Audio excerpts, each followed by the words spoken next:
Muhire Theophile ni umwe mu bana batanu ba Uwiringiyimana Agatha wigeze kuba minisitiri w'intebe w'u Rwanda akaza kwicwa muri jenoside yakorewe Abatutsi.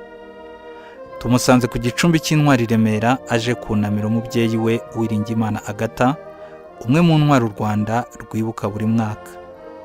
Yari aherekejwe n'abo mu muryango we barimo nyirarume n'ababyara be. Umuhire Theophile yavuye mu Rwanda afite imyaka 4, ubu amaze kugira 32. Ni iby'agaciro kuri we kuba itariki yo kuzirikana intwari z'u Rwanda imusanze mu Rwanda, akaba yashoboye kunamira umubyeyi we. J'ai lu beaucoup d'informations par rapport à ma maman. Numvise byinshi byiza bivugwa mama yakoreye Abanyarwanda. Ni iby'agaciro kuri njye kuba mfite umubyeyi ufite ibigwi nk'ibyo. Mbere ya byose ariko mpora mwibuka nk'umubyeyi wanjye. Ariko nanone nezezwa no kuba abandi bamufatiraho icyitegererezo ndetse akaba yubahwa mu Rwanda no mu mahanga. Puis inspirer d'autres personnes et qu'elle est très respectée ici et même à travers d'autres pays dans le monde entier.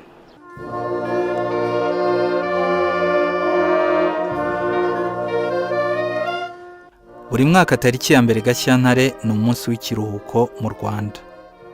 Ni umunsi wahariwe kuzirikana ndetse no kuvuga ibigwi intwari z'u Rwanda, intwari zaranzwe no gukunda igihugu zikacyitangira, intwari zaharaniye ukuri ndetse zikabera Abanyarwanda urugero rwiza.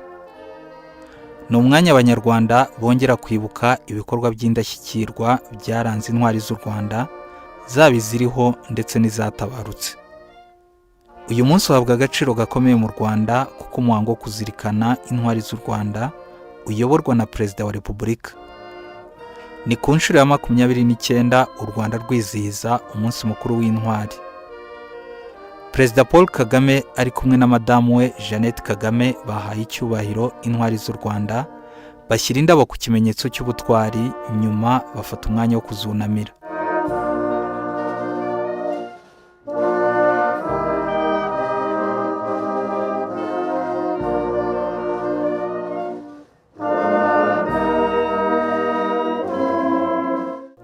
Ambasaderi wa Congo Brazzaville akaba ari uhagarariye ibihugu n'imiryango mpuzamahanga mu Rwanda, nawe yashyize indabo ku kimenyetso cy'ubutwari. Abo mu miryango y'intwari zishyinguye ku gicumbi cy'intwari nabo bashyize indabo ku mva ndetse bafata umwanya wo kunamira ababo.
Kuzirikana intwari z'igihugu bituma Abanyarwanda bakomeza umuco wo gukunda igihugu, kunga ubumwe, kubana neza no guharanira icyateza igihugu imbere.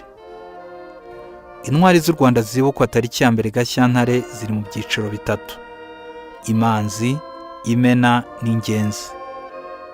Mu ntwari z'imanzi harimo Major General Fred Gisa Rwigema ndetse n'umusirikare utazwi uhagarariye abandi baguye ku rugamba rwo kubohora igihugu. Mu ntwari z'Imena harimo umwami Mutara wa gatatu Rudahigwa, Rwagasana Michel, Uwiringiyimana Agatha na Niyitegeka Felicite.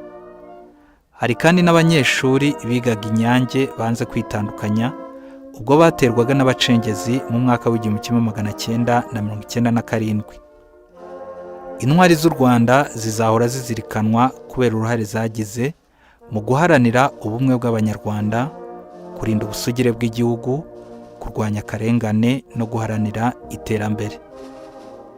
Tariki ya mbere Gashyantare ni umwanya wo kuzirikana ubwitange buhebuje n'ibikorwa by'indashyikirwa byaranze intwari z'u Rwanda, bikaba icyitegererezo ku Banyarwanda bariho ubu n'ab'ibihe bizaza.